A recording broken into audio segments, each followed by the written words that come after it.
A very good morning, dear children. Such a wonderful morning with Jerry, isn't it? Okay, what are we going to do today? Let's begin with a thought. All of you know that a good day starts with a good thought. So today here we have the thought. Success is the sum of small efforts repeated day in and day out. So, if you make small efforts every day, then you can get a huge success out of it. So, success is the sum of small efforts repeated day in and day out. Today we are going to discuss the poem The Plaint of the Camel. It's written by the poet Charles Edward Carroll. So, what is there in the poem? We will go through the gist today. Oh my God, see this camel.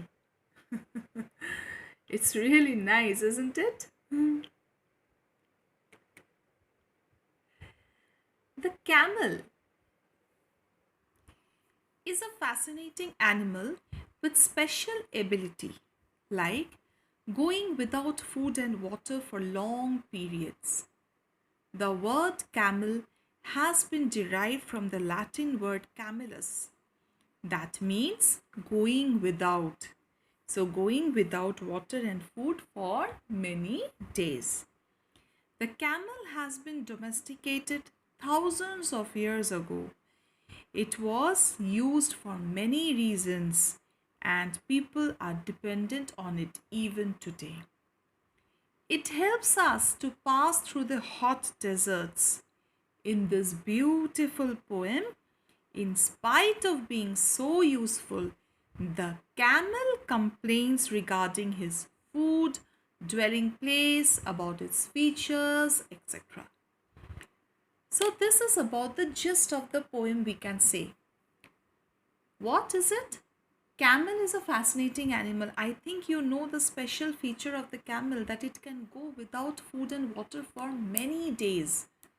It has got that ability of storing water, and it can also go without food for a long period.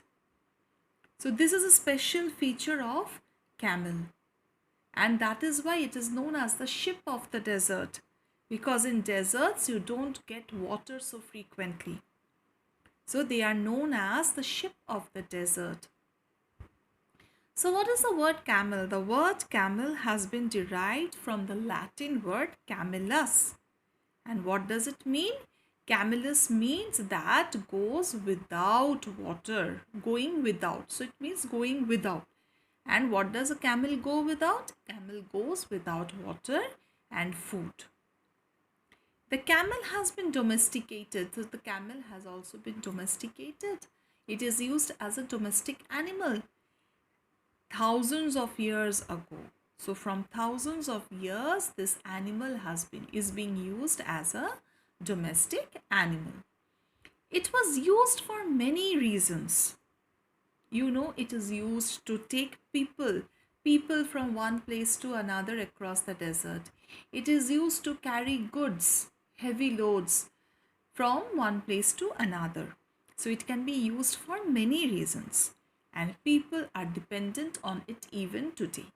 Even today, people are living in deserts are dependent on the camel.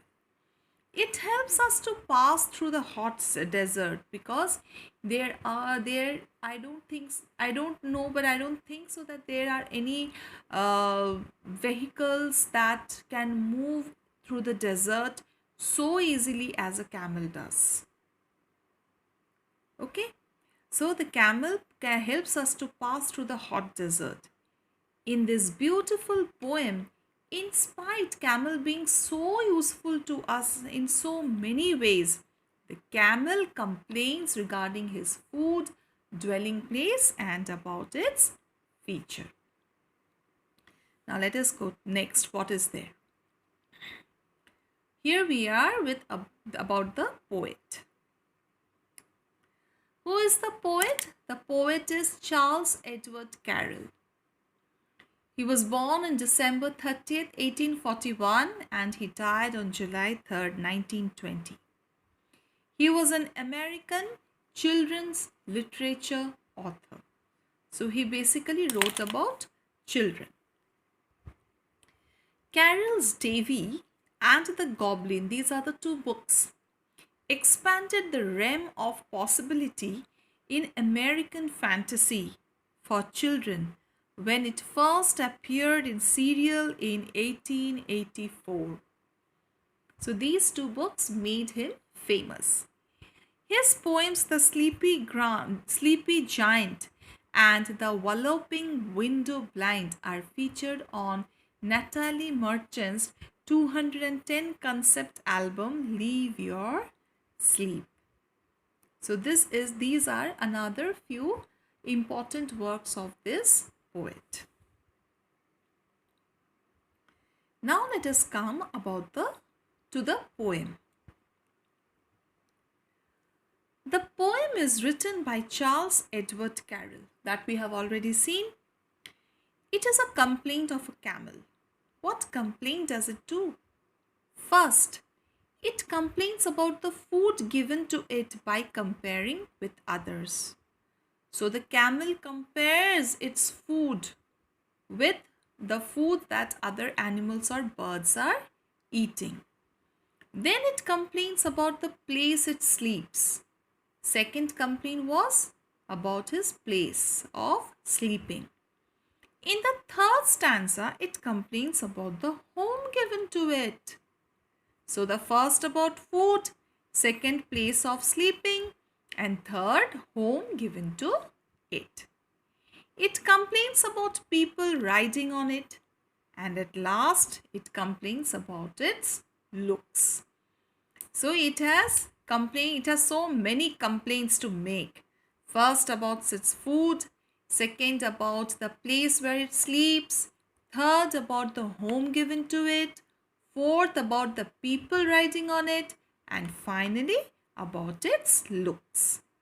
This is the very nature of humans. So what the poet actually wants to mean or what lesson, what message the poem actually wants to give through the poem, that these are the actual nature of human beings. We never learn to appreciate what we have, but we will always keep complaining by comparing ourselves with others. We often do that, isn't it? We are never happy with what we are having. We see our house, we go to somebody else's house and we will say, oh, her house is much better than ours. We'll see somebody else's dress and we will wish that suppose I would have been able to buy that dress. Somebody else's toy I will see and I will wish that if I could have bought that toy. So we are never happy with what we have. We always want what others are having. We always, as human beings, have a complaining nature. So here the poet actually is comparing this, the nature of the human being over here. That what is the actual nature of human being he is highlighting through his poem in the form of a camel. That camels do have these characteristics, these habits. But he wants to actually highlight the same for that of human beings. Clear till here?